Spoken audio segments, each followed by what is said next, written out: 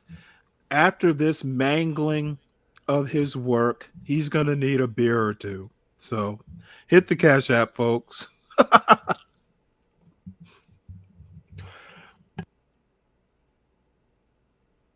You still fucking with that Bud Light?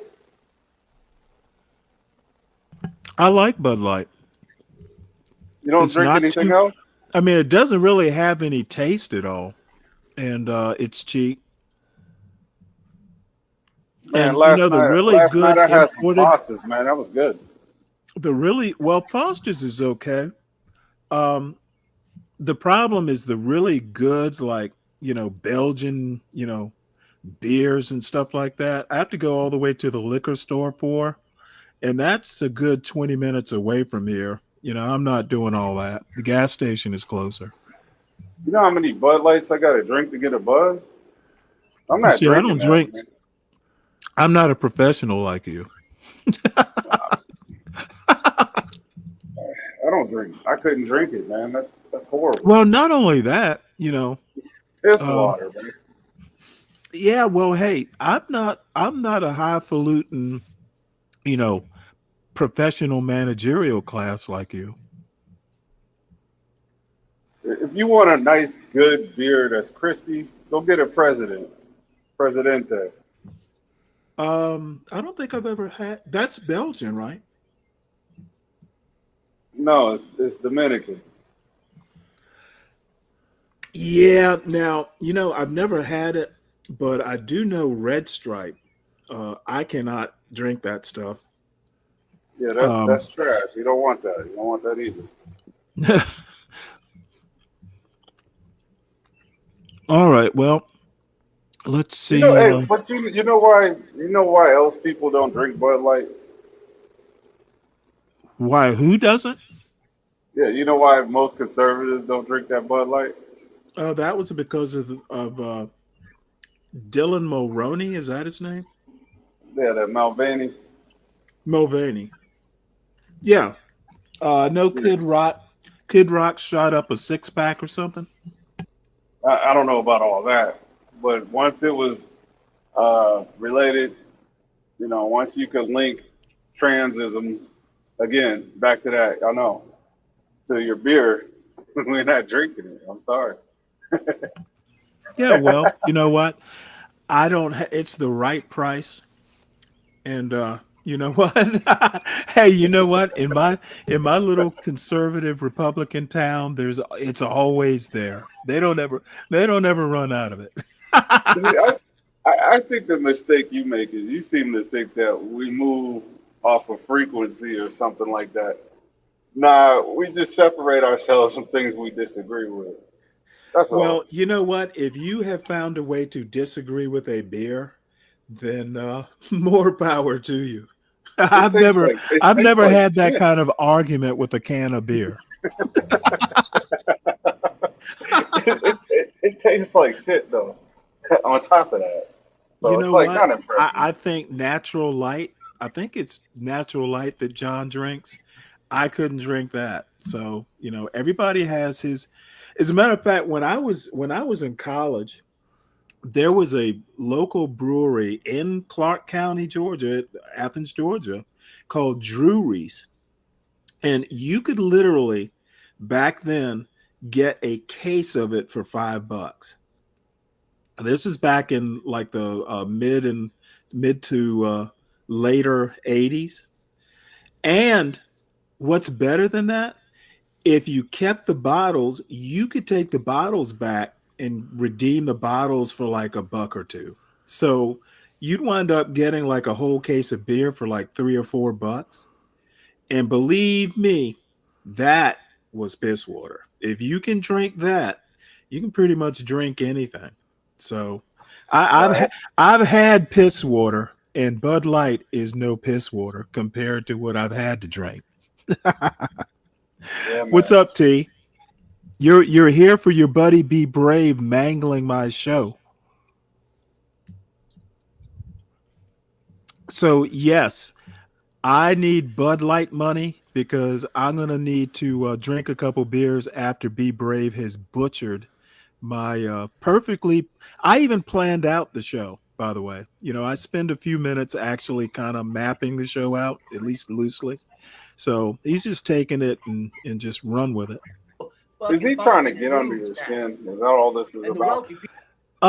No, he's been doing this. He'll listen to my show lurking in the chat. He's been doing it for months, which at first I didn't mind too much, but then it's starting to escalate. And then me, I'll go and trade barbs and just shit on him on my show. So he's basically taken it upon himself to do the retaliatory strikes. So, but this is, I think this is not intentional. He actually thinks this. And the problems that I have is I just watched him skip over my commentary about the video to go back and take the actual video out of context. He could have just gone online and downloaded the video and left me out of it. Do you think that this is his lack of research? No, I think no. I think he does the research he thinks that's going to fit his narrative. The problem is the way he's connecting these dots. Like Irony is literally praising small towns. And he's not just saying black people move to small towns. He's just saying small towns in general, because his audience, he doesn't have a particularly black audience. He has enough over there, but well, no. He's probably got fewer black people watching his audience than Be Brave does. I would be willing to bet at a minimum. Oh, I thought you was talking about Be Brave. My bad. Go ahead. No. Irony is a philosophy professor. So, I mean, he's got a pretty mixed audience. Now, most of his audience is progressive, which kind of automatically makes them, skew white, I would think. The only black, I've seen him maybe interviewed by two black people. One was Sabby Sabs. I don't know if you know who she is, but they were both progressives. They weren't even like black radicals. They were actual like DSA type progressives. So anyway, my point is that he wasn't saying black people move to small towns. He's not even particularly black. As a matter of fact, his wife is white. I kind of got that. Right, but he's not pro blackety black or a black radical or anything like that. He's not what Be Brave is making him out to be. I think Brave needs a target to argue with, no matter what. Yeah, and I wish, especially a pro-black. I don't have a problem arguing. What I have a problem with is someone who's just so bad at it. How about argue the merits of the argument instead of making up a narrative that the maker of the argument never even intended? Like he's criticizing my use of the word diatribe when I was actually kidding. The guy isn't making a diatribe. It was just kind of like sarcastic, like, the guy's not diatribing here. All he's doing is saying, hey, small towns are great. They're less bumpkin than they used to be. They're okay to move to now. And for some reason, Be Brave thinks that we're going to go and we're going to, well, I don't know what he thinks we're going to do. You're going to send the hard R's to the small town? I mean, blacks have been living in small southern towns since Jamestown. This is the definition of a straw man argument. Right. Yeah. I'm just totally, I am for once in my life, I am honestly surprised at this. I don't know what to say. I don't know what for here for the tea. But I don't know, it's so shocking that I don't even know what to say to this. See how when blacks tap into a little something, they're so fucking guilty about the filth of their culture that they have to like exaggerate in their fucking mind their values and what they're a part of. Now, the other thing that's interesting about this guy is he is literally one of these parents that, I think he goes too far with the parenting. He's got 3 kids, and 2 of the 3 are like state record, like I can't remember it's a track event. He's got 2 kids that aren't even in middle school yet who are state record holders in track and field, for their age group.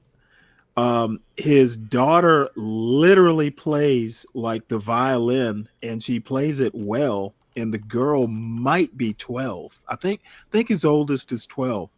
So he's one of these people who is just like, he has expectations of his kids. And believe me, if he moves to your neighborhood, the only thing that he's going to fuck it up with is that other people's kids are going to be pissed off at his kids because, they're doing shit that, their parents might go, well, why can't you do what Irami's kids do? So, Even though other white people can't say it, I am. They want to.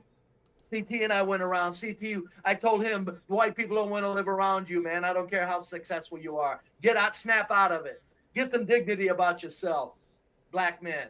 I don't blame you for moving around, whitey. I don't. I would if I was black. Don't think they want you there. Live your life and love it. You're in a very safe, wonderful place to live. Don't sit there and lower yourself to thinking, oh, they like me. They really like me. No, they don't want you here. God damn. I should say, God damnable. That's not taking the Lord's name in vain. Well, you know what? It's time to start fucking trolling him in this chat. Prophylactic against the city's predations.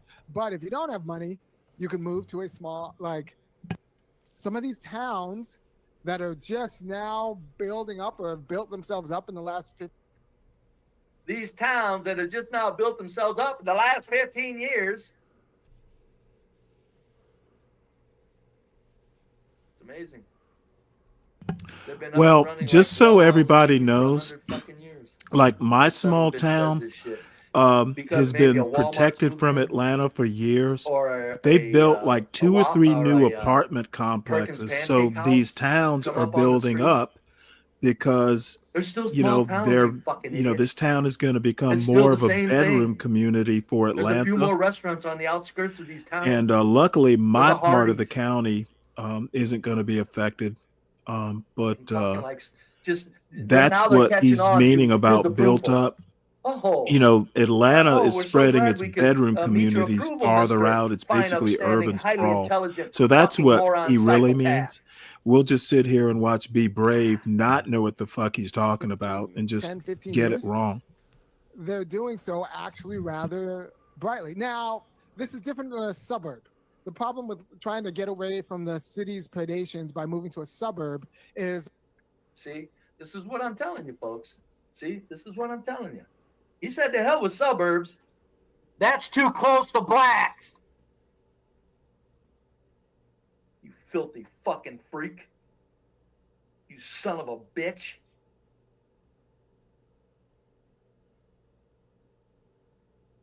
He's right. Suburbs are too close to blacks. No, he's advising differently.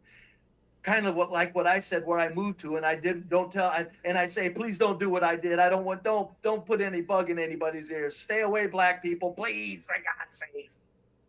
Everywhere you go is decay and mayhem. First the sensible people move in, and then their goddamn sisters and their brothers move in. It's over with their kids.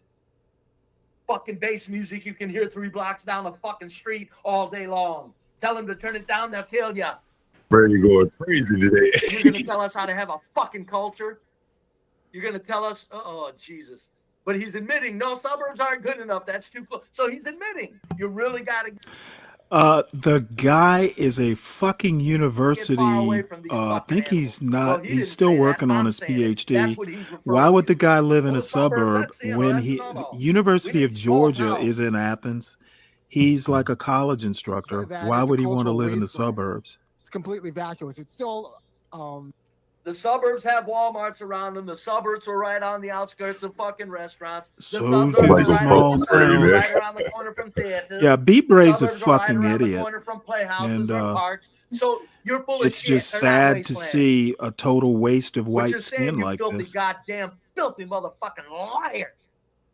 Fucking use that word cat bullshit, that modern word, you fucking punk ass motherfuckers using that What word. on Call earth? a motherfucker a cat.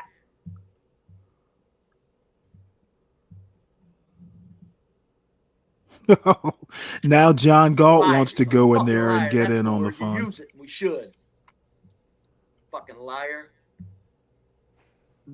It's a predatory relationship on the city's culture, but it's just farther away. So you're just. It's a predatory relationship on the city's culture. So yeah, he's not far enough. Yeah. He doesn't even know what that means.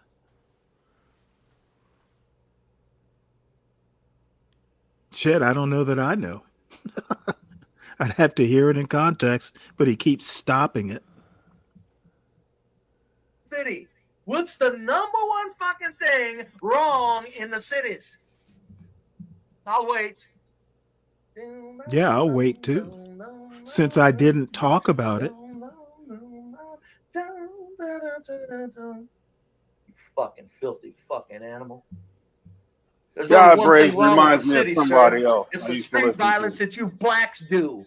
Gee, you filthy, who? vile motherfucker, you. He used to go in on black women though. It wasn't just blacks. He was a black guy. He sounded worse than him. He used to go in on black women. His name was Lil Big Nate. That's not real. Oh, he was good though. He made a distinction. He wasn't just saying all. It was a certain type. To that city because the city's invested in recreation.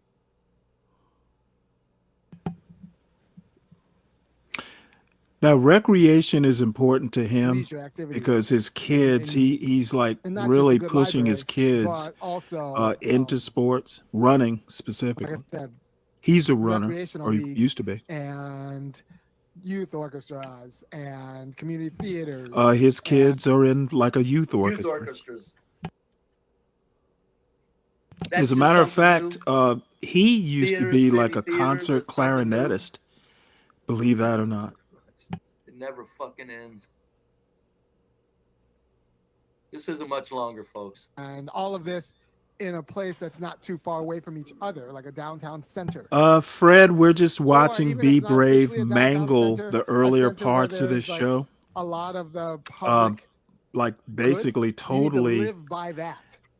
I don't even know how to describe what he's doing, but he is actually doing a diatribe. By that, your Yeah. life in that town could be just as good as Stanley, I got to check out of here. I got a meeting. All right. Well, Tom, I appreciate it. You've City, kind of except made this guy Except there's no black people. less toxic. I Look just how he's praising you were these here for towns. parts of the show, so you All know because of all of a that this sudden is they come up with nothing culture. like what No, I he's praising intended. them because he's Yeah, using the word he's culture having an as a argument with himself. euphemistic concept. Yeah, well, culture- he's entertaining his audience, that's for sure. Hey Tom, good to see you, man. I Hey, appreciate The when fact you're that on. He can't say these Good to fucking see white you, towns- Dave. He can't say the harshness that these fucking white towns are phenomenal places to live. To the blacks, that's harshness. So he's going to be euphemistic and say, "Oh, now they're cultural. It's okay He's now." being No, they've euphemistic always when been you okay, didn't you know son what of he a meant in bitch. the first They've place. always been Sure. white, proud, and okay. I don't know, T. He is actually getting to me. The problem is it is so you don't have to pay city far prices to deal with away. kind of city issues. Now, Now, I guess if I want a critique, it should be a critique on the points that I made. And he's just basically off on his own little planet. And I don't even Folks, understand half of again, how I those don't are the city understand issues. how he's getting all this What are they? from Name me 20 nothing. city He's issues. basically making it up. Is it building codes you're worried about? You know what? Is it I ordinances you're didn't worried about? entertain him. He No, I'll tell came you and what city grabbed issues a are. copy The of one my show. issue. He's reviewing Tearing up all today's big show, cities Fred. now. The Because early all the parts other of it, groups aren't doing it in the or streets. the middle part of it. It's blacks shooting up inner cities, you filthy bastard. I'm waiting on the part where he Dealing with says city Stanley issues. said this or something like Oh, that. he skipped over the part where I was commenting. 70% of you motherfuckers are sickening. He is going in though. Fucking happy ass somewhere and do something with yourself. Well, Shut you know, up. Dave, the scary sound part fucking is stupid. the black You ain't people that in the smart, a lot of audience you. are kind You of can't eating even it say up. this stupid And I shit. guess Or if you're maybe, intelligent, again, I don't know, maybe it's some sort of rage porn thing. You know, they just like I'm gonna hearing say him this talk. is why I call them mild psych. But I not saw violent CT psychopaths. over there Psychopathy asking is for the still link. horrible, even if it's not And violent, John's gone over because there. it makes a So, liar filthy, no you good know, for who nothing. knows how they're Self-centered going to piece of mangle it. shit, not But I know unaware John is that he's getting a a kick out lying of this. piece of shit. Oh, I find him very entertaining. And they go around He's with good. blacks He's good now. at what he's Be doing. brave? Professor, PhD. Yeah. Oh yeah. So Brave a is lot good of at blacks this. have to listen Good to at him. what? You think he ain't taking advantage of I don't that? know. What would With you his consider psychopathy what to he's pass doing on other than psychopathic Basically lying. well, there's a distinction that most people make It's that I Imagine one of those haven't guys who goes, noticed "Where you should you move to make the same unincorporated distinction. blank. There's like these towns Well, what that aren't really distinction does towns he make that I that are don't make? so rural they haven't really I don't actually think gotten their act together to get the culture, he would to mind buy you the as a nice high neighbor. school, to buy the Like nice if you was his coastal neighbor, Oh you no, wouldn't be you know surprised. what? all of those things. If I didn't Somehow watch they his haven't gotten show, I that wouldn't act mind him together. as a See, neighbor. everything's a failure Okay, if it see, doesn't meet this their is approval. this is the distinction Never that mind them I make. unincorporated areas have Okay, operated. I honestly think if you tolerate racists, you're a racist. Or at least tolerate them without saying something about it. Now, if it's minor, yeah, you know, don't make a mountain out of a molehill. But I would not have a problem with him as a neighbor until I listen to this show. Then I would have a problem with him as a neighbor and wouldn't want to associate with him anymore. I wouldn't want my kids to play with his kids. As a matter of fact, I would probably consider moving. Like, why would I want to live next to a guy like that if I could afford to move away? So, in a way, he's creating his own little ghetto. Who the fuck wants to live? If you're black, who the fuck wants to live next to that? I actually think I have zero tolerance for racism. And, you know, the people who want to go, oh, well, of course, you know, if I'm at work, no. You know what? I would probably be able to overlook minor incidents, but, you know, this is not work. And you could argue that it's less serious, but I think my big deal is that I put this show together. I know what the intent was. I know what the message I was trying to put out was. And to have him hijack it for purposes of, you know, propagating his racist diatribes, I actually do have a problem with that. I can understand that. It's not a But critique. I would It's not want not a Brave. critique of what I did or the minuscule amount of work I put into it. He's just taking everything out of context and making it up. He's literally, it's almost like painting a painting. That's essentially what he's doing. But you know, the painting of the painting is totally different than the original. Right. And if he was in my neighborhood and he had the window down talking like this and I didn't know what the context was, yeah, I would definitely have a problem with it. I'd be like, hey, are you talking about me? Or, you know, I probably wouldn't even ask that part, but that would be being too fair to wonder if it was referring to me. But yeah, well, you know, if someone asks me if the debate is happening, I basically don't want anything to do with this shit. And I don't care. I don't care if he and I could be good neighbors. I know he's a racist, therefore I want nothing to do with him. Well, I like my racism and out in the open. I don't like hidden racism. Well, I like if my racism has to be out in the open, I like it to be more eloquent. Damn, he's painting. He's doing good over there as far as eloquently putting it. I don't, but he denies being a racist. I guess he's saying a type. No, The he's saying 70, the he's 70 he's percenters. saying, I mean, if you're talking about 70% of a population, It's the 70%. majority. No, he says basically he's criticizing the culture. And to do that, he's got to isolate it from American culture. And it's racist. I don't, this culturalist, it's almost like saying you're a race realist. It's just a fancy packaging for, old-fashioned racist behavior. I've had the same issues, but because I'm Phoenix black, Fish, you want to it's know not racist. why mine is different?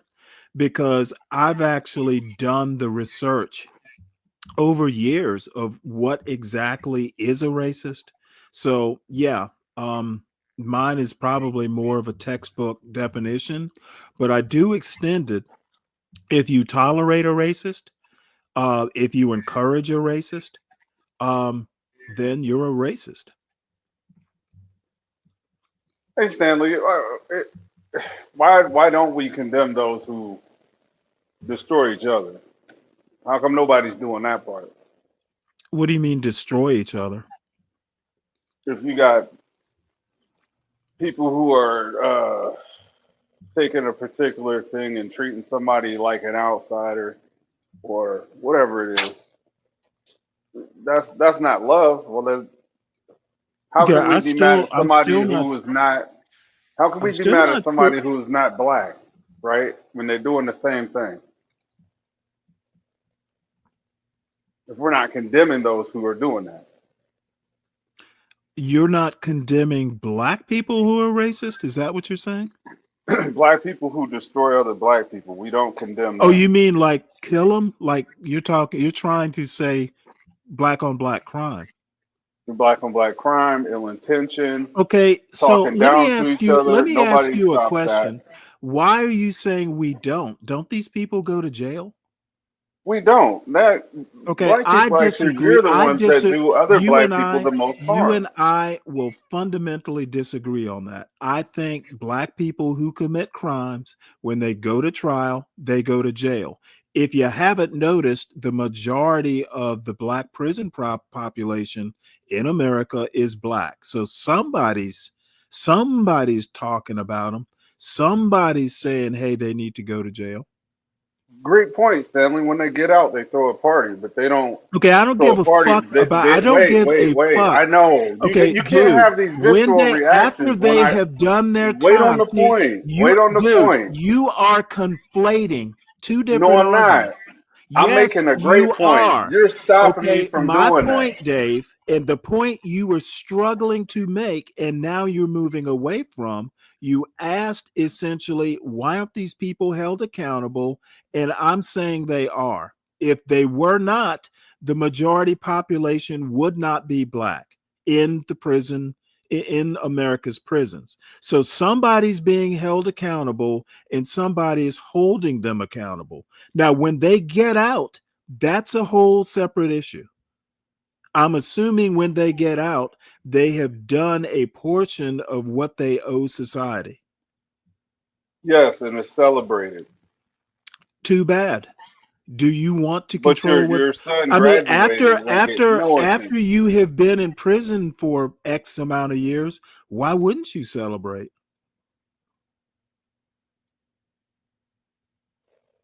It's still a piece of shit. If you sell Okay, nobody's drugs and debating whether they're a piece of shit or not. I'm not celebrating a piece of shit. Okay, now you're moving the goalpost again. I might be, but that's okay. Because you wouldn't let me make the initial point. You stopped. Okay, you had your initial point was not much of a point. People go to jail for crime. Now, maybe not everyone should, maybe a lot of people are not being held accountable because they have a lot of people who don't want to, the snitches get stitches sort of thing. But the fallacy, it is a fallacious argument that black people commit crimes and do not suffer consequences.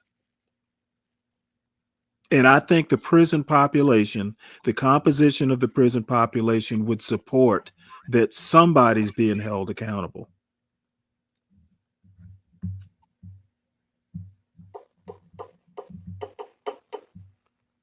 No argument about that. You sick, twisted son of a bitch. Starting to invest in these kinds of things because the people who live there aren't rubes anymore.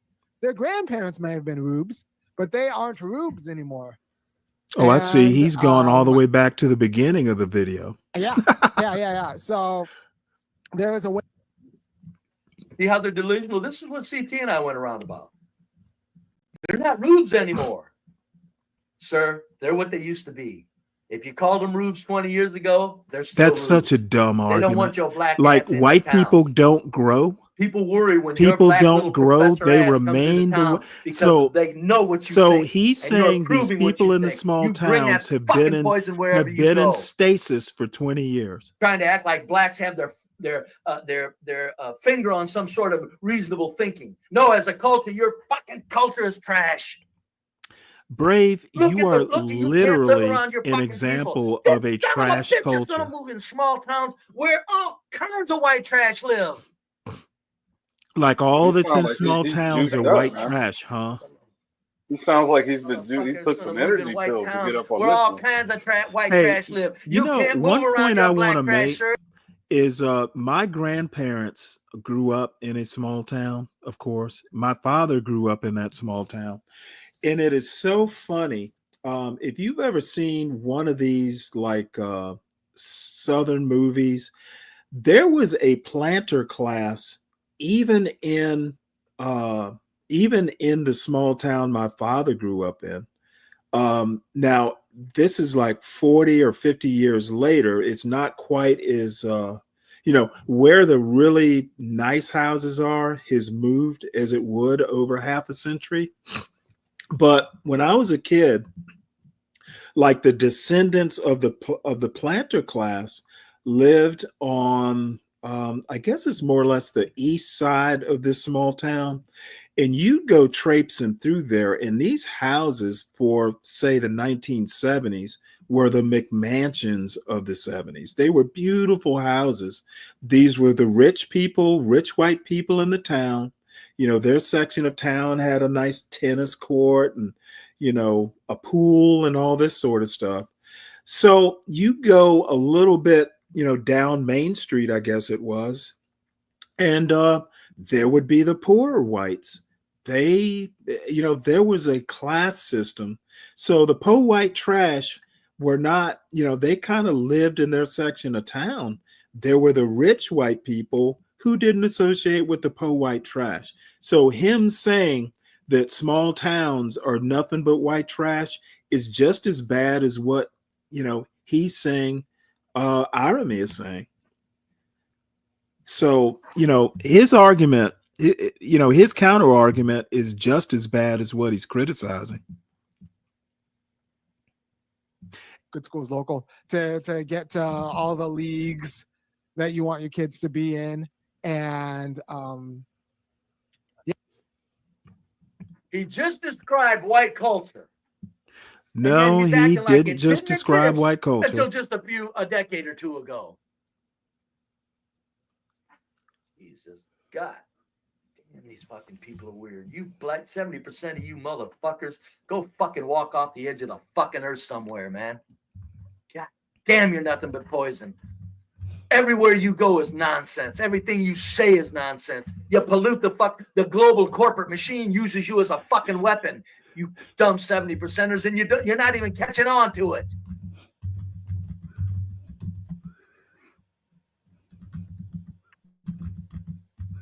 Yeah, all of these things that you used to have to drive to, or you have to like go through an ordeal to get to. If you're in the city, you can get in a small town without the traffic and like within a mile. if you pick your towns well. If you pick your town well, there are some gems of towns in here that haven't. Like college towns are a big tell, right? But they're all gems of towns. But they just got that way just lately. Just in the last 10 years or so. Now they're gems. Goddamn son of a bitch. You goddamn filthy motherfucker, you.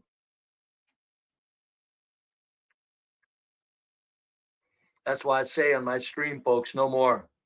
No more will there ever be anybody offering any stupid poverty shit as a reason for this fucking black fucking violent crime in the city streets. Because that's not about poverty. It's about their nuts. They're not going to talk about Jim Crow anymore. We're not going to talk about slavery. Your black population has a fucking large percentage of it that are killers. That's your culture that created them. Ain't got nothing to do with no damn poverty, no damn Jim Crow, no lasting legacy of no goddamn slavery. Is that you doing all that typing in the chat? That's what you talking about, on. Stanley?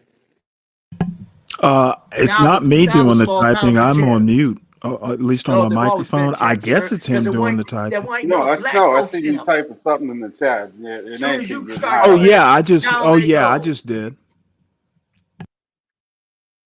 Oh yeah, often expensive. I There are other like towns that going are not over even and college trolling towns. him in his own chat. They've just over the last 15 years have realized the rich people. Somebody in there asked me have to hit his realized panel, that it would be but better off for if they some actually reason he's built not up letting cultural John or institutions CT up. as opposed to McMansions. Yeah, you And know I'm the reason why they Brave have unblocked you, right? I hit the panel. I nice said local unblock my homie. institutions, nice Free recreation Oh no, Stanley. movie theaters. I appreciate Nice, it. like what you need to Any help be I happy can with your get. family, and functional internet and all that stuff. So you just have to look and find it. Now, like I said, they'll be Republican, and then As I look over into the chat, and Here for the T said he's miserable. Here for the T, the woman that has black language, she thinks she's kind of pretty, so she thinks everybody worships her because she's a rarity as far as attractive black women go. She's rare, so she's got power out of that, which is a shame because really, come on. And then there's She's kind of purdy. Fix Fish Hey, talking his trash. Hey, here for the Fix, T. Are you kind of purdy? You agree with this guy, don't you? Here for the T. You agree? Hear that, T? He thinks you're kind of purdy. Agree with this guy, don't you? You think my 70% is made up, folks? Yes, it's made up, Be Brave. The 70% is made up. not going and they're not. Let me becoming type that in Republicans, his chat. But you'll just have to deal with that. Yeah, the Republicans I aren't think going you're kind of to purdy. have to deal with it, and don't mind because they don't dare say anything to you as a black person. He should throw that in there. You have these global corporate machine has put eggshells all around you, and there's any whitey to step on those eggshells. So, black man, you're very protected. You can move right in among a bunch of goddamn redneck Republicans, and you're going to be okay because the global corporate machine has whitey trained Why does he not to say think anything to you at all Republicans are without dire rednecks? consequences. Okay, I can tell you right now. I went to the University of Georgia, which is in Athens, Georgia, which is where this guy lives, and I can tell you right now. The rednecks in Athens, Georgia, pretty much live on the other side of Athens, away on the other side of the city from the university, and mostly out in the county. The parts where the students live, as probably with any college town, there are townies, and then there's the college students. And, in Athens, the two don't necessarily mix. They might. Now, again, I haven't been there in probably 40 years, so things might have changed. But when I was there, I can honestly say the only time I ever ran into, quote, townies is every now and again, we'd go to a bar or something, over on the, quote, redneck side of town. And the other place that I would run into them is when I was at the University of Georgia. The drinking age was 18, but Georgia did not sell alcohol of any type except in restaurants they didn't sell alcohol at all. You could not buy beer on Sunday. So we would go over to Watkinsville, the next town over, because a friend of mine knew a bootlegger. So, you'd have to go out and deal with, the locals if you wanted beer on a Sunday because you were too dumb to get beer on Saturday to last you through Sunday. So, the rednecks that Be Brave is describing, Republicans and rednecks don't necessarily have to be the same thing in a small Georgia town, at least. Now, I hear where Be Brave lives, it's like one of the birthplaces of the Klan. So they might be the same thing in his state. Read something from the Frimpong guy. I hadn't heard that. I haven't heard much of him, Stanley plays. He is kind of a monotone, not a very, now let's see what John's gonna say. It's kind of hard for me to listen to, milk toast, but I didn't know he said that about white people. Something you were reading earlier. When Stanley played him a long time ago, and he made a bunch of stupid comments that were not near this sickening. This tops it off. The comments he made earlier was sickening in some of his presentations, and so I looked him up to see who he was, and this son of a bitch ain't nothing but hate Whitey. He's talking about he has a white wife. He hates all Whitey except for his wife. Man, that is amazing. Look up Frimpong, and it'll come up with all the stuff that he's done and what he said. And it wouldn't surprise me if he isn't an corporate global machine agent, because he's an agent. When you Google him, he comes up, and there's a lot about him for no more known than he's he is. Agent Frimpong. It's just a lot of statements on him that the global corporate machine would like to get out there, as because they like to put radicals in our face for a strategy of tension. But look him up. Just Frimpong. Arami Frimpong, and look at what that son of a bitch has said, John. It'll blow your fucking mind that Stanley plays him and agrees with him. Yeah, man. It is interesting that from what the little bit you playing about him telling the black people to move, not to the suburbs, but he's not telling black people to move it. He doesn't even say black people that I recall. I try to tell people, nobody's listening to me, John. I've been saying for 2 years on CT's channel. Yeah. These small towns ain't gonna this last. motherfucker is sick. No, I don't think the blacks want to move. Oops.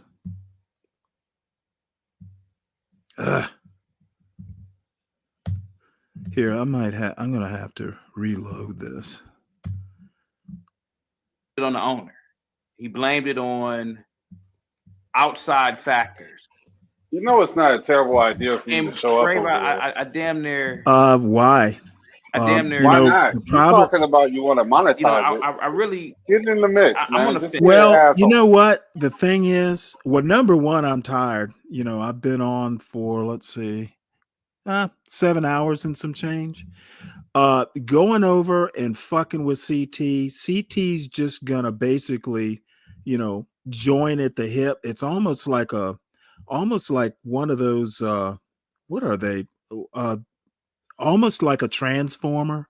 As soon as somebody comes up to talk shit to Be Brave, these three guys basically join at the hip and form one big mega racist. And I don't feel like, fucking with a mega racist today. Let's keep them in 3 parts. I always like the one-man army, man. You're good at that. If they join together, they're going to be undefeatable. They're like a racist Decepticon. You got to think of it as like when you get jumped. Yeah, you might get beat up, but you're going to hit one of them real hard. You know what? This isn't worth it. I'm having fun. I can review their bullshit. And, at 8 hours, I'm quitting because you know what? I'm going to need some rest, and I'll need to read a book to cleanse my mind of this rhetorical filth. Yeah, burn some sage, all that shit. Because still love black. You know what? Burning sage isn't going to do it. I might have to burn a cross. Franchise has a bulletproof encasing. It would It's have been because nice. you are animals. It He would have said- been nice. It would have been nice if he would have at The least Voltron of racists. alluded to the reason and kind of like put a little scold in there, like this isn't right, it's not good. But no, he's acting like there's just no call for it. It was weird as hell. And then you got the PhD professor. So you go from that moron to this guy that's educated, and you think my 70% is off, folks? Go ahead, CT. I think the other thing that Brave is neither one of them had a solution, right? Who Like, the fuck? nigga could have said, hey, Who the fuck on we're gonna this get panel in the has a hardest store to solution? keep the blacks from robbing, so they don't have to resort to The this. F on this John, that's exactly what I panel said yesterday. has Brave, the there's this old solution. Negro that calls, and I didn't mean to cut you off, John. I'm sorry. Go ahead. No, I'm done. Go ahead. Brave, there's this old Negro that calls into the channel every day. He's about your age. This Negro threatens to assault me, other black panelists, even white. Oh yeah, there's CT with more He says relevant that arguments. my commentary about black culture is all wrong, et cetera, et cetera. He uses the white By the way, supremacist trope, EAE, And I I said, didn't Ben, go and you've talked to anti-ninja. Ben I before, went anti-baby Yeah, daddy.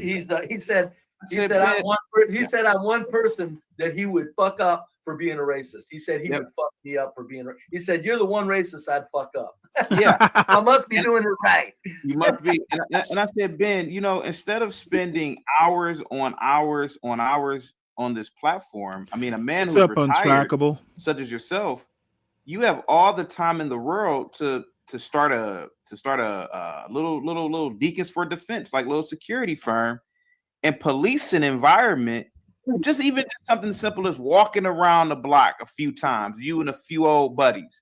Maybe you take rotations, just walking around, just being in the environment. He could with a be shirt like on, a, the neighborhood watch, and you talk he to could the be local a business George owners. You make a Zimmerman. presence for yourself. Brave, the Negroes won't do it, man. The Negroes are afraid. They are cowards. And sometimes I get mad listening to you and John. Sometimes not really mad at you per se, We got you. but I get mad at. I gotta come to terms that you two might be telling the truth, man. And why am I still continuing to try to fight a good fight? And people tell me well, all I the have to time, say, there's a young CT man might named be Eric. so he's a stupid that he half-breed, thinks they're telling the truth. Yeah. He said, CT, what are you doing, bro? You are wasting your time. And I say, bro, I still have hope, man, for my people, man. And all we have to do is look in that we're not mirror your and fucking people. just admit the truth. Something's wrong with our minds, Brave. It's something wrong with our minds, man. Oh, and it's not just a Brave. little John a lot wrong. Brave. John showed a video of a young, dumb, future baby mama, future what's the word, John? I'm looking for future conspirator to have another black man killed. This little ghetto ratchet chick came to John's door. She's walking stupid like a toddler. She doesn't speak any coherent English. John is simply asking her a question about school. I don't go to school. And I said, this can't be real, John. I said, John, I was hoping that John would say, nah.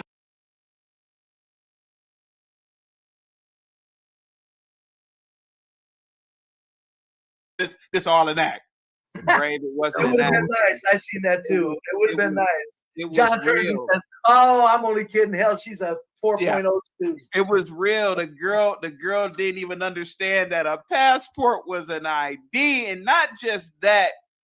It's not. I can understand, and also we will eventually have to use passports more in the future with globalization. But Brave, even when John told her that the passport was the ID, the young girl was offended that John tried to school her on the fact that the passport was an ID. I said, God damn, these some ignorant niggas. This is Did Washington, you D.C., man. hear This is like, the aggression in her voice? The aggression in her voice told the tale. Go ahead, John. This is DC, man. It's not like backwoods. You know what I'm saying? Like, she would have encountered a passport, I would imagine. You know, she should know what a passport is in DC, you know. But see, and that's what I'm saying, John. Even after you told her, it wasn't like, oh, thank you so much, sir. I had no idea. I'm gonna keep that as a reference point. John, every time I've ordered alcohol, if it's a white or Hispanic person who doesn't know, sometimes they don't even know what a passport is. To be honest, I'm brave, believe it or not. Even where I live at, you would catch that. But it's always, oh wow, I didn't. Oh wow, I didn't. Well, it's not that they didn't know what a passport is. They didn't know that you can use it for the app. And it's, oh wow, thank you so much. This is my first time using that, and I'm gonna make a reference to that. And they thank you for the information. And they right? They know what I'm sorry. I made a mistake. They know what a passport is. It's just that they didn't know how to use it for the app. Right, and they appreciate it.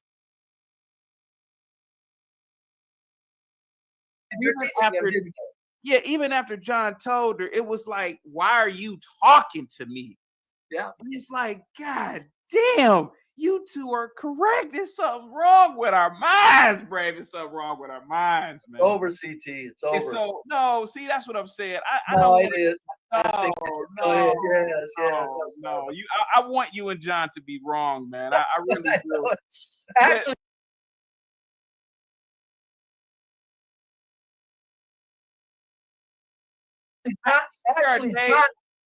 Actually, John and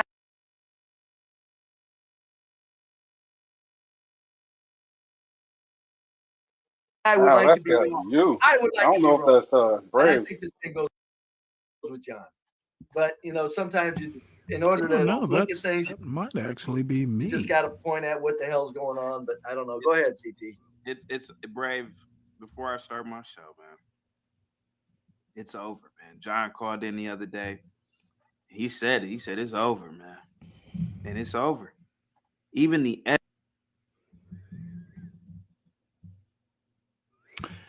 Oh, why am I? You know what? It must be the racist content that's overloading my computer.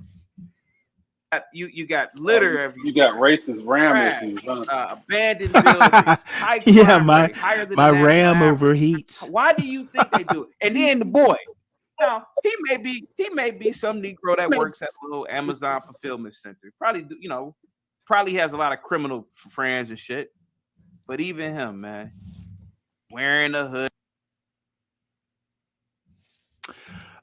Yeah, Roz, you are Talking absolutely incoherent right language. about that.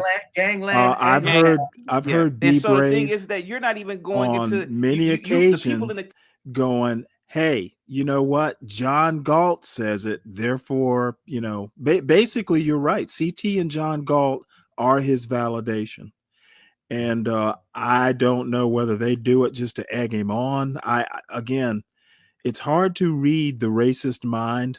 You never know when they're being serious. So, yeah, I have a racist algorithm. Yeah, Be Brave does show up because I subscribe to his channel, and I may have to unsubscribe because, my algorithm is, slowing down there. So let's see.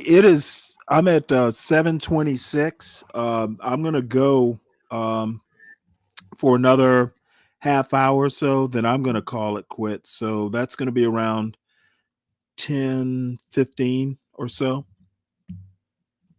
Because I am getting. Is John still on that panel? Yeah, he's still over there. Oh, this is what you should do, Stanley. You should push for him to debate King Shenard, and then you take the debate. And what you do after that? At this point in time, I see no reason to debate Be Brave. We have nothing to debate. He is a racist, and that's not something I care to debate. And that 70% bullshit, I'm not going to even, like I told him, I'm not discussing that. All of this started over recycled bottles of water that was left in the hallway that should have been in a room. And like something as simple as that caused all of those people to have to leave. And that's among blacks. now they're back I over have to to segregate these blacks and whites, man. If I had done that with let's see. whites, if I had that one black woman in there with whites, she'd have ran all them white people out. Hell, she ran the niggas out. Oh shit. B Brave's up to like 35 You know what she said? 35 folks. What's that, Think John? about this shit. You know what, EAE? I actually, like yesterday, I started listening to the morning roast and then fell asleep listening to it. And I did actually wake up around 1 o'clock. So I got up, started prepping dinner, made dinner because I just kind of took my time because I had a couple I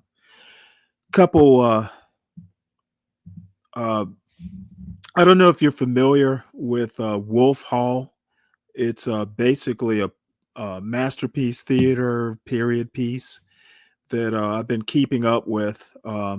So yeah, I woke up around 1, fell asleep around 10, I think, woke up around 1, and then had some things to do, got dinner prepped, ate dinner, and then fell asleep around 8 or so.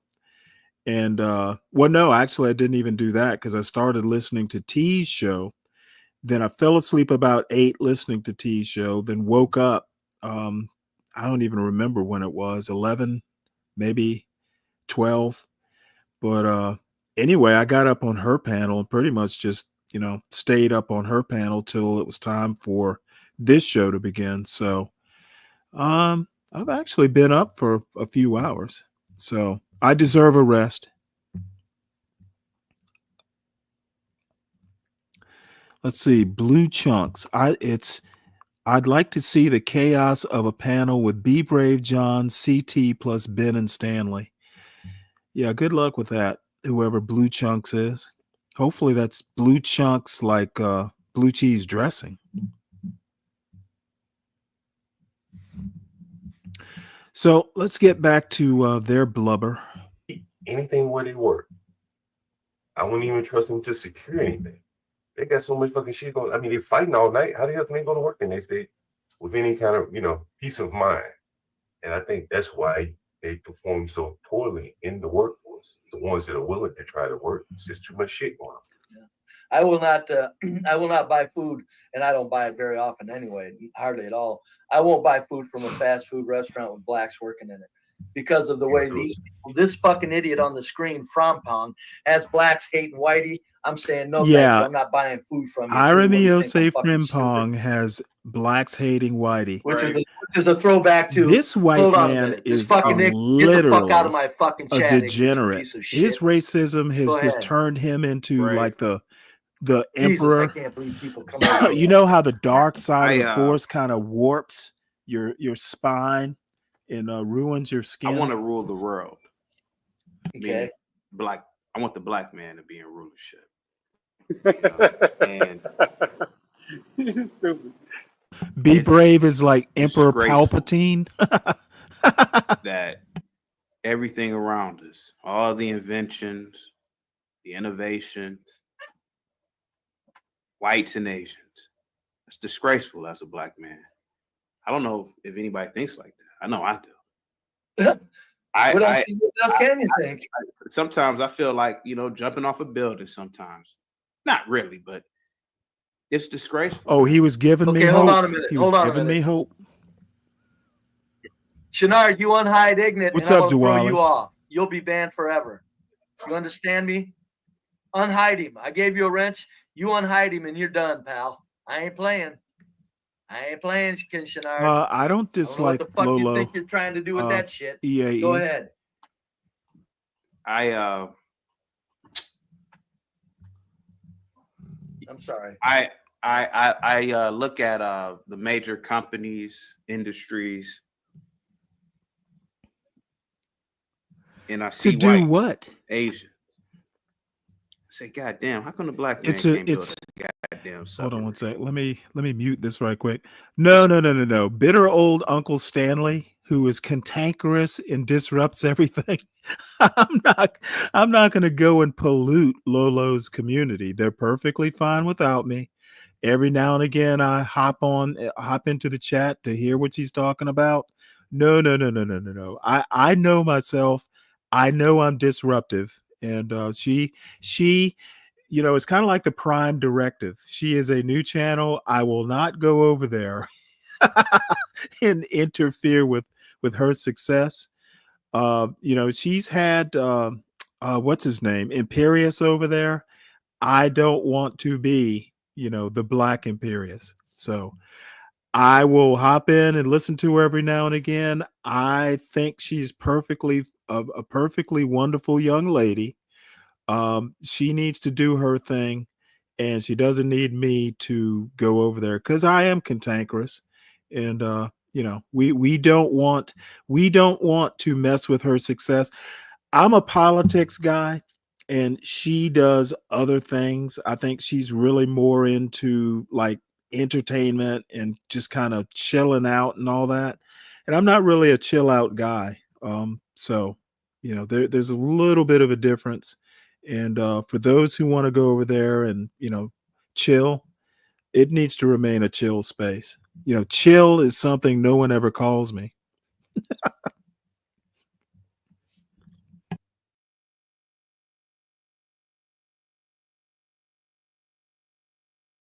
Chin check these animals, man. You gotta let them know who's in boss, man. You gotta. I've never had a dog before, but my friend had a dog, and I remember in high school we came home and the dog had shit everywhere, and my friend grabbed his dog and put his face all in the shit so that the dog wouldn't do it again. That's essentially what John was doing to that black woman. You gotta do it sometimes to them, man. You gotta treat them bad. You do to teach them. The woman doesn't understand the world, man. She doesn't. Here she is. She's arguing. First of all, the woman's arguing with the man. That in itself shows you the disorder and dysfunction. And what she was arguing about. Which video are you talking about, CT? The Which one video where referring to? the nappy-headed hoe was telling you she could get you a job at the Pentagon. The woman doesn't. I watched it, John. I said, it's an ignorant black man. I said, God damn. I was hoping that John would say, no, this is Saturday. So live from New York, this is Saturday night. But it never came, Brave. It never came. It never came. I said, this can't be real. This woman had kids and she's worried about she didn't have the money, she didn't have a car, she had all these kids all over. I'm like, God damn. And the fact of the matter is that your life may not be perfect, but the fact that she is being combative, like everybody is against her mentality. Top of the That's a top. black mentality, man. Top of the top. Can you hear me? Yeah, I can hear you. Okay, I just wanted like 20 seconds to go in on these tap dancing cones really quick. As you see here, we have a monkey in a tuxedo, which is CT. He eats bananas with his feet. He's a tether. He's up here. He said he wants to rule the world. He's literally Mojo Jojo. I think he said he was just kidding on that. He's Mojo Jojo in present time. Look at him. He's 2 feet tall. I mean, he's a hairy little monkey. Well, let me tell you why I think he is less of a problem than Be Brave. Be Brave literally took a portion of my show and totally twisted pretty much the whole thing out of context and just kind of came up with a narrative out of whole cloth. So I actually think Be Brave is a problem. Now, the actual problem that CT and John are doing is validating Be Brave's racism or racist behaviors. By being there, he is lending credence to Be Brave in front of his very loyal audience. Well, it's basically a hunky or a cracker, like I like to say, holding a monkey by leash, 2 leash, and the monkeys are dancing. They got their hats and their suits on. John got he's weed. He's a monkey smoking weed, and he dancing and talking about niggas and all niggas ain't shit and this and that. And, oh my! It's just such a disgrace. Brave is a coward. That's why his name is Be Brave. It's a complete enigma of who he truly is. He's a coward. That's why he named himself Be Brave and Think. He's been a coward his whole life. He hasn't thought his whole life. That's why he lives in a hovel, where the bathroom and the toilet is the same place as his kitchen and his house. He sleeps everywhere is the same spot. It's one room. Well, Okay, I kind of wonder who's leading who here and who's leading? who's exactly the puppet master. Well, the hunky, of course, the dirty, stinking hunky, who gets no Okay. gratification Now, out of this, but to see niggas basically say what he feels and has been a coward and not been able to say his whole life. You get it? It's like, confirmation bias. And then you got some black faces up here speaking your narrative. It's like, it's like a mustache guy. right. This is Well, dirty Santa. EAE says here, I rock with Be Brave, and I don't think being racist is the worst thing a person could be. There are pedophiles, I assume that's what he means, and serial deleters out there. Well, here's the thing, EAE, and as many of you probably have heard me say many times, I tend to think uh, through a historical lens. Over the years, it's kind of become a habit. Now, I want you to think about the part about being a racist being the worst thing, and go back into American history and even world history. Racism has led to pedophilia. Thomas Jefferson, for instance, if he were alive today, he would basically wind up, before a judge because Sally Hemings was 14. And it was a little bit of a problem even back in those days. It's just that she was his slave. And, masters, property owners could pretty much do what they wanted to do with their property. Sally Hemings was literally 14 or so when Thomas Jefferson got her pregnant.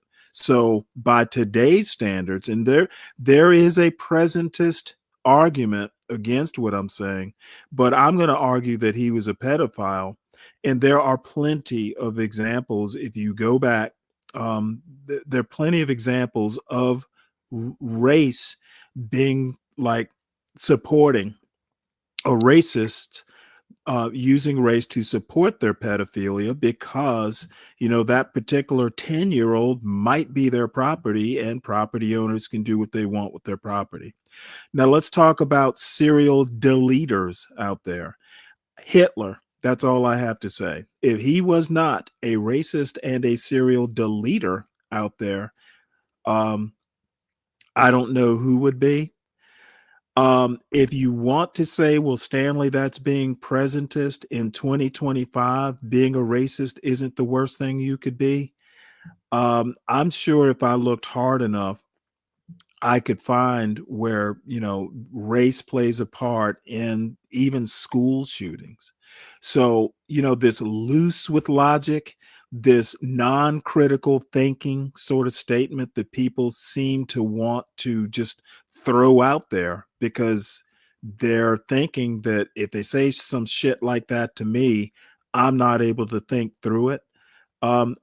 Simply, I disagree that a racist is not the worst thing because I know through the lens of history where this sort of attitude can lead. Yes. This is, of course, Stanley. You said I agree with you 100%. So this bullshit about a racist not being the worst thing, right now it's It's not. just whataboutism. That's all it is. It's whataboutism.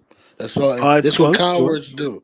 That's what they do. They I throw mean, in why do you think all these south of the border people are just being yanked off the street and shipped back? Okay, you can argue that it's xenophobia. You could argue that it's just naked racist intent. Listen, When you hear white nationalists talk about they worry that these foreigners are going to ruin American culture, or some will just say, hey, it's going to ruin white culture. Be Stanley, he Brave wants to would be get one you of off those people. topic. Yeah, he wants to get you off topic with the whataboutism. That's all they do. No, You know, I change the think narrative. EAE I consider to be a good faith person. A coward. So I'm going to be gentle with this. I'm going to say that I don't agree that, racist is kind of innocuous. It can lead to bigger problems, and throughout history has. And I'm sure if I looked hard enough, I could find, problems with that stuff. I mean, you're not going to convince me that things like sex trafficking don't, in some cases have, some intersections with race. I Yeah, think you need to. I yes. think you need to be careful with statements like that. In my EAE. opinion, Stanley, everything that's evil, you have to be racist as well. In my opinion. You know what, EAE? You know what? Many people think that Trump being a racist is not a big deal as long as whatever they want agenda-wise gets accomplished. That's one of the things.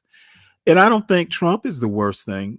Now, give him time, he may wind up being the worst thing.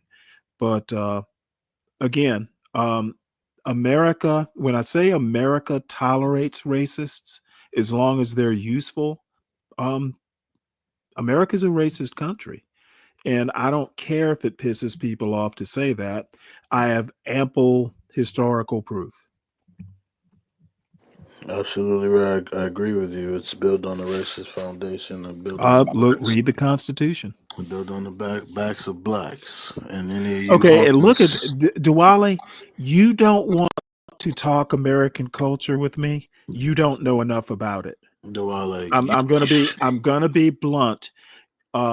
You don't know enough about American culture and American history to, challenge me with dumb shit like Jeffrey Dahmer was a oh my serial killer, God, but not a Stanley, racist. he's a Somalian. Come on, give him No, a no, no, break. no. I don't care about all that. Give him a break. He is not fluent in American culture, so I'm gonna just leave it at that.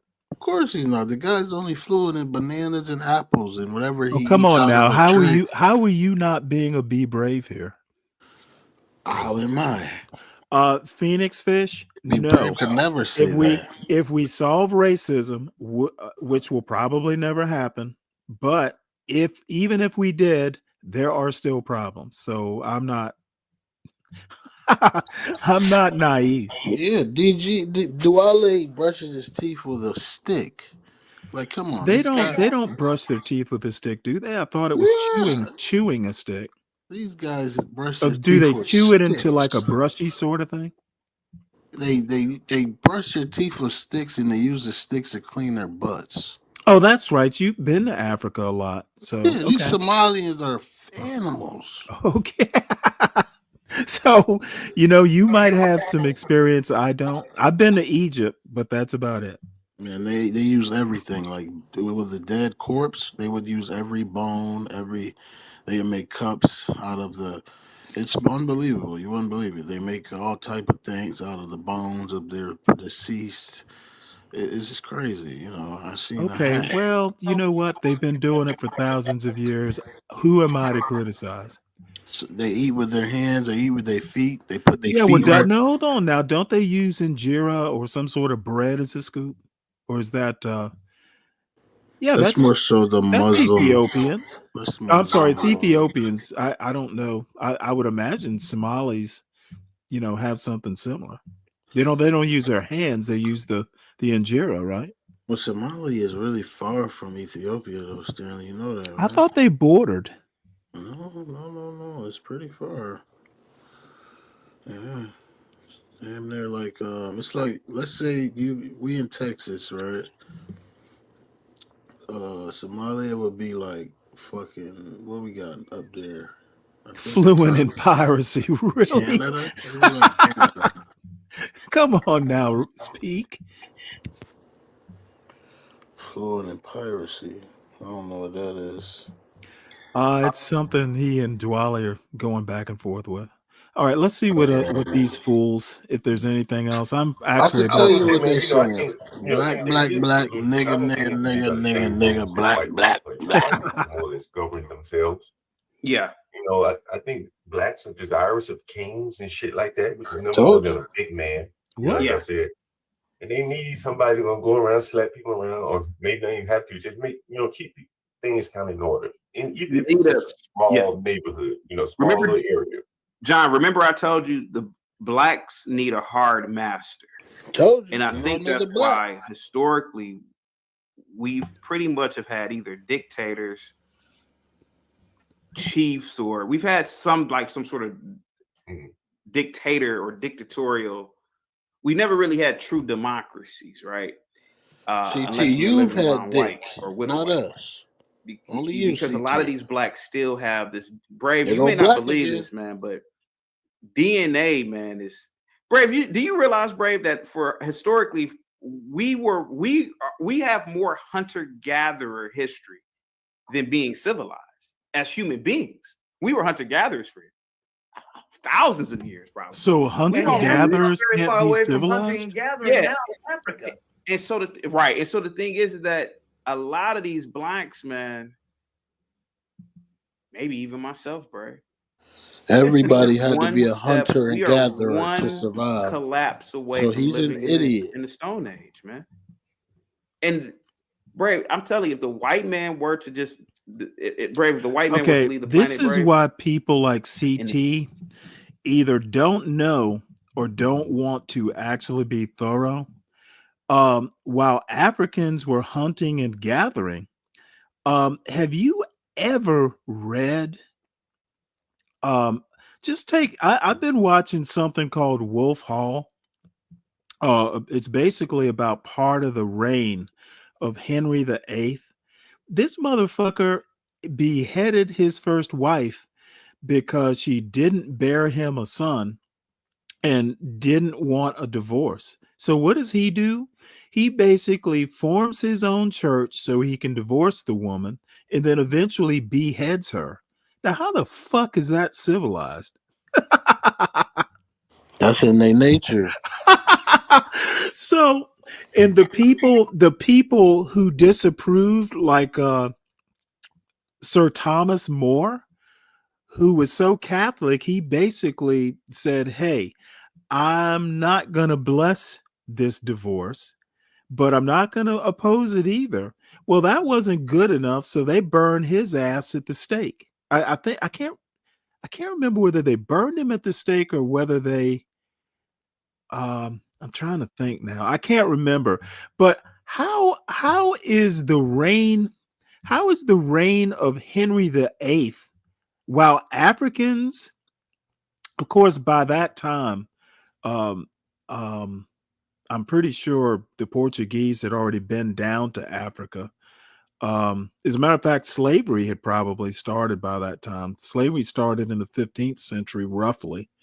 I mean, European, slavery, but the enslavement of Africans. But all I'm saying is that CT wants to praise a culture where a man who wanted divorce because a woman didn't give him a male son beheaded her.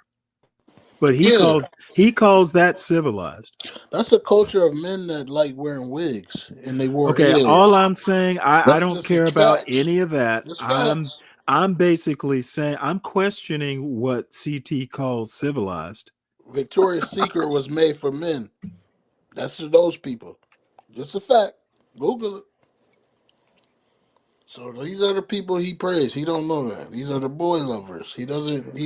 But Right. Well, all that aside, all I care about is that CT has no clue what civilization is, and he actually kind of reminds me of Trump in a way.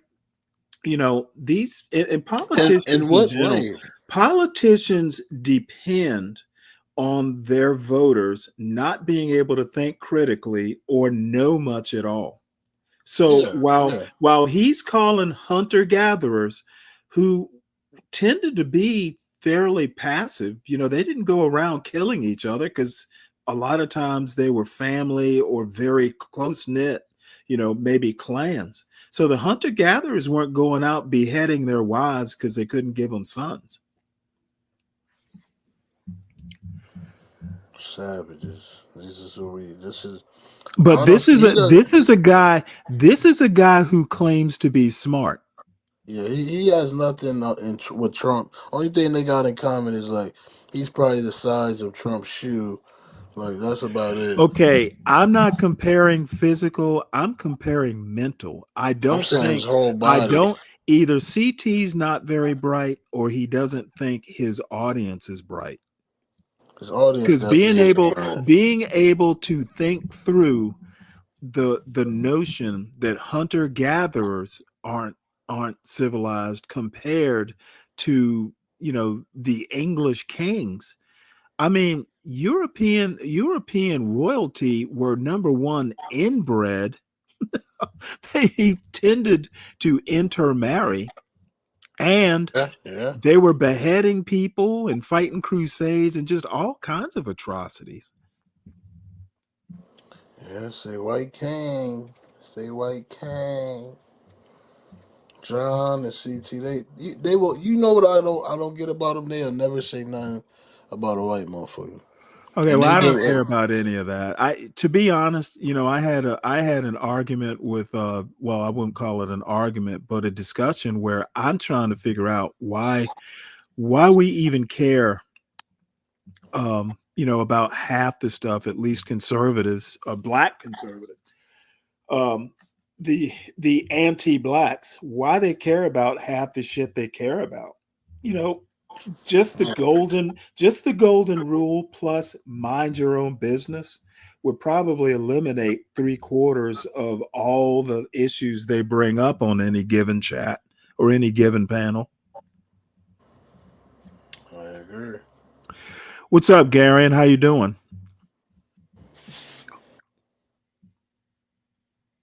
I don't know. It's just nigga. I told you they was gonna say black 40,000 times. So Let far, me give you one example here. Now, this guy is basically saying Lolo talks like a man. I'm like, what the fuck? No, she talks like a stoner, like a guy, like a surfboard guy. Like, yeah, bro. I was like, yeah, totally, yeah. It's whatever, man. Like, we can do whatever. Yeah, like, she's Well, one of them I've times. never thought she taught. Listening Cause to you her haven't talk, experienced women, Stanley. Let's just be honest. A lot of she's women. what? I said you haven't experienced a lot of women. That's What the why. fuck are you talking about? I'm 60 years old. I've probably had more women than you have. I doubt it, buddy. Dude, Respect. you know what? I don't In know. context, he's making the same point I made to you earlier. You think I was a 40-year-old virgin. No. I ain't saying none of that. Okay, I've probably my most physically stunning girlfriend. Well, I've had two of them actually, who were like physically stunning. You go walking down the street, I've had three of them actually. They stack like horses, or no, one of them was a 6 foot tall model quality black woman. That's That a horse. white guys. Well, I'm 6 feet, so we were about the same height. White guys, especially, and she was in the Navy, by the way. White guys would just fucking quake when they saw her. But my point is, my 6 foot, woman there, Lolo does not remind me of a man in any way. I don't know what the fuck y'all expect. I'm just telling you how she talks. The way she talks is like a stoner. Okay, well, you know what? The way she looks it does not remind me of a man. No, she don't look like a man at all. Okay, well then, what the fuck do y'all want? Y'all aren't fucking her, so what do y'all care? I could fuck her if I wanted to. You know what? I bet you could. Now, why don't you I know care? I could. Why do you care? I didn't say what you could do. I said I'm telling you what I could. This is why I have to talk over people, because of the dumb shit that gets said. I didn't ask you what you could do. I'm talking to everybody in the chat who wants to talk shit about Lolo. None of y'all are fucking her, so why do you care? Somebody riddle me that.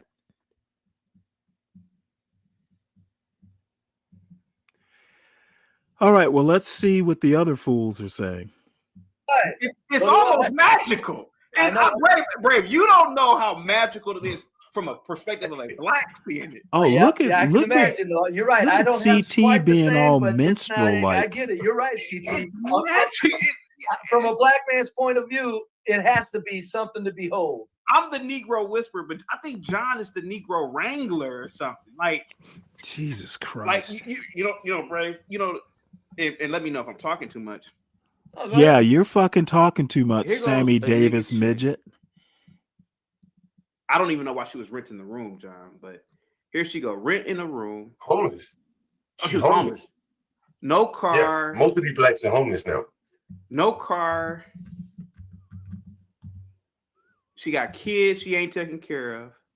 So now she's brought kids into her disaster of a life. Hey man, if you by yourself, hey man, be a fuck up. But now she got these kids that are probably have poor genetics, poor health. She had cancer, by the way. Oh, she had cancer. Oh, okay, damn. Now that's a little Breast cancer.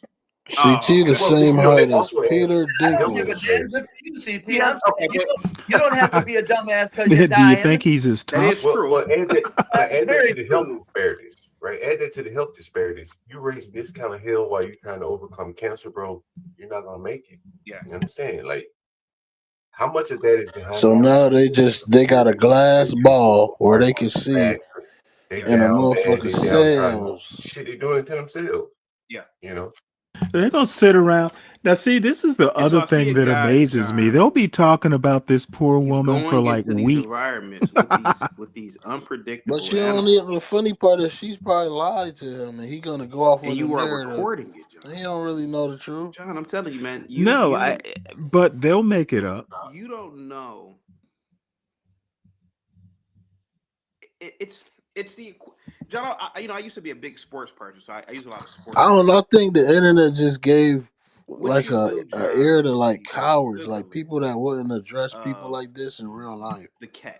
Like they would never catch. come at I'm somebody gonna like. have to say I've seen those little Barry live, Sanders 2,000 yard short year. things that John does. I don't know how As a you matter of do fact, it, man. I don't know how you do I it heard without him even blowing. like the last little live he did. I think John, was I don't know how early you do it, man. Monday morning, maybe. Could be around. Yeah, And John ain't never told nobody you was filthy, stupid nigga. oh He ain't never. no, I'm pretty sure he probably has. I ain't never heard him say that to somebody.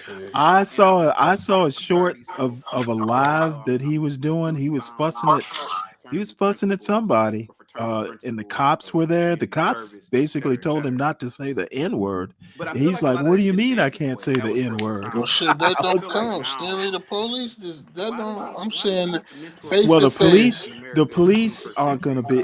He's the property owner. He can say what the fuck he wants to say. They weren't there for him. He can say what the fuck he wants to say on his own property. But you can say what you want, but you still got to deal with consequences in real life. That's what I'm saying. Well, that's it's like true. For people don't understand the propaganda they press. It's some people that's not smart enough to have discernment, and they're gonna go in the world and say this dumb shit, and they're gonna get themselves hurt. And I just noticed it. Like it's old niggas who promoting this dumb shit. It's old niggas. Like I'm like, you niggas is old and y'all promoting like the negative, but you never live that life. You don't know them people. You deal with the bottom, like you deal with you literally renting out dresser drawers to homeless people, and you up here talking about the. It's just not. It's not really professional, and Okay. John. Hey, But Ignorant. CT's a coon though. Ignorant, you're not going to get one iota of an argument from me. You are absolutely right. There's nothing that you have said that I would even remotely disagree with. I'm gonna go on mute. I'm sorry. I'm talking. Oh no. You know what? I'm as a religious as I am. I do believe there is karma. So, and I have seen it in my not that long a life. What comes around goes around. Oh, so we are at 8:02, folks.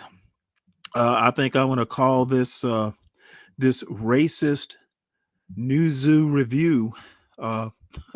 I'm gonna bring it to a close. Yeah, call it the Banana Republic. It's something with bananas.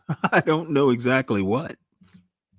It's either mental bananas or just, banana splits. Who knows? Unless anyone has anything interesting to keep me awake. Everyone in the chat, please make sure you hit the like button.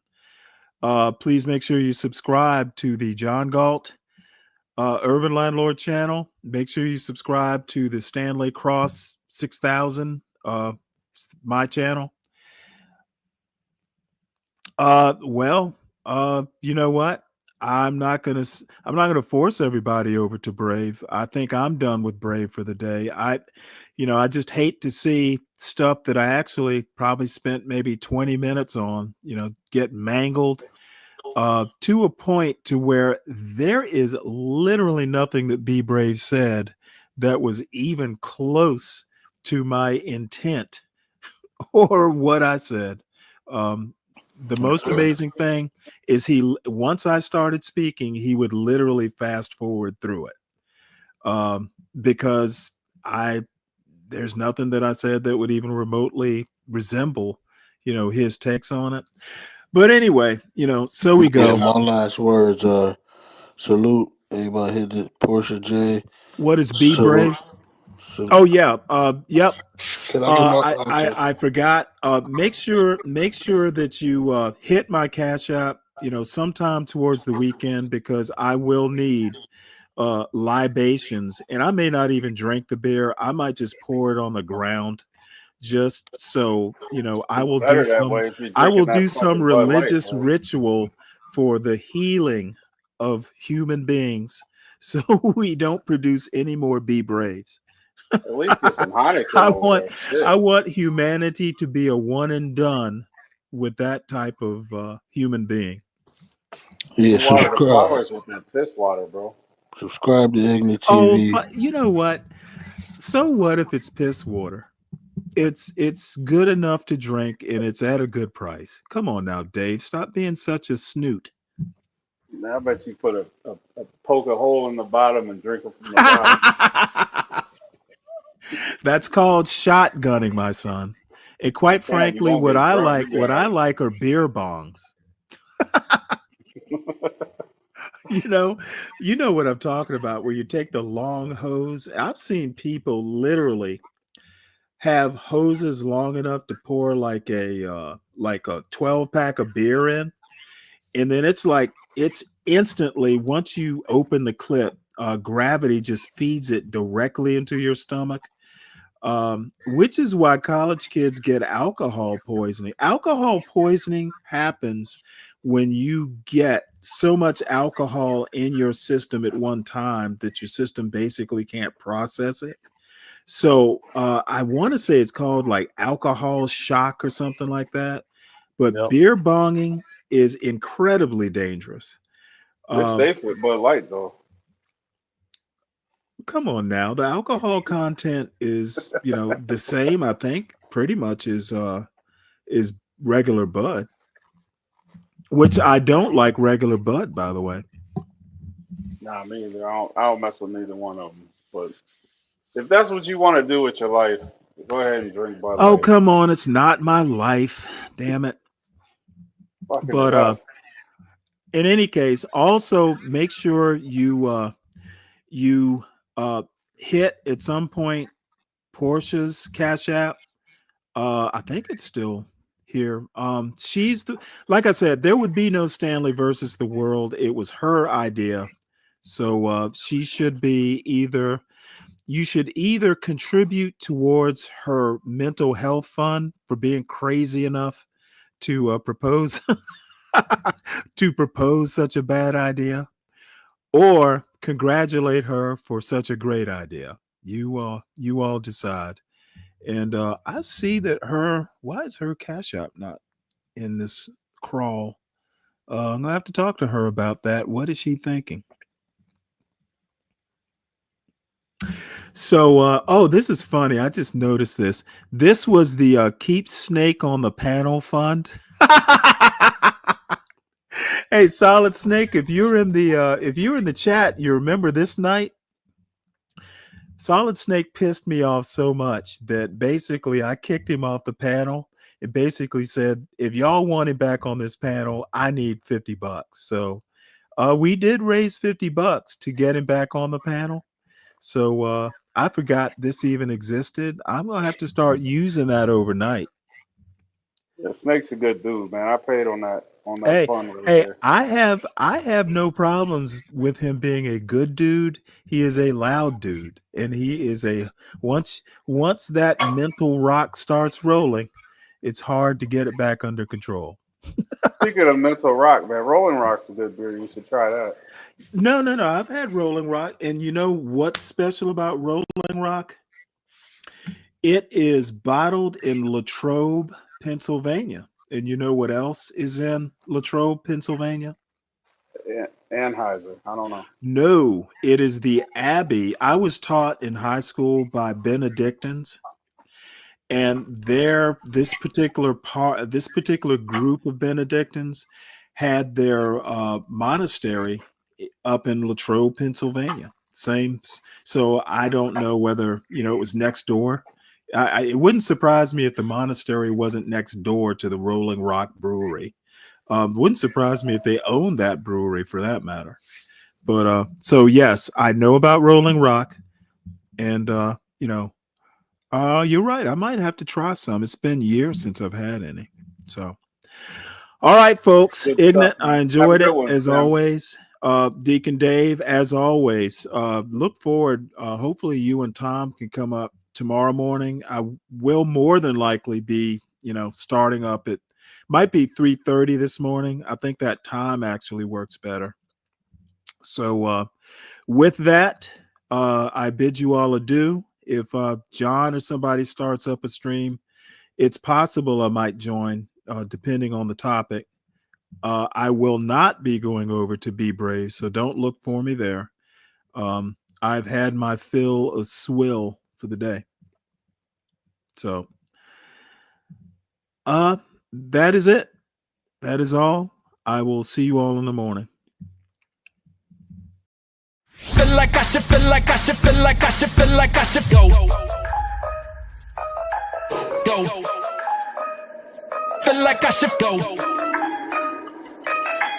Feel like I should, feel like I should, feel like I should, feel like I should go. Feel like I should go.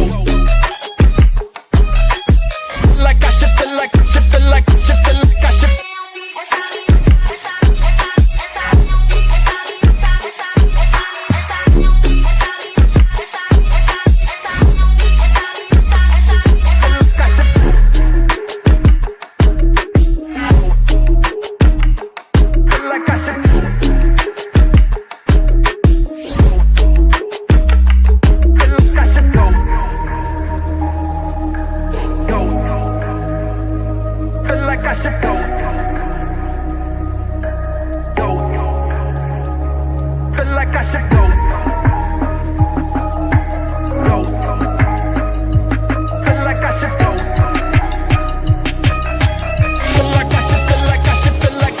Like I should go.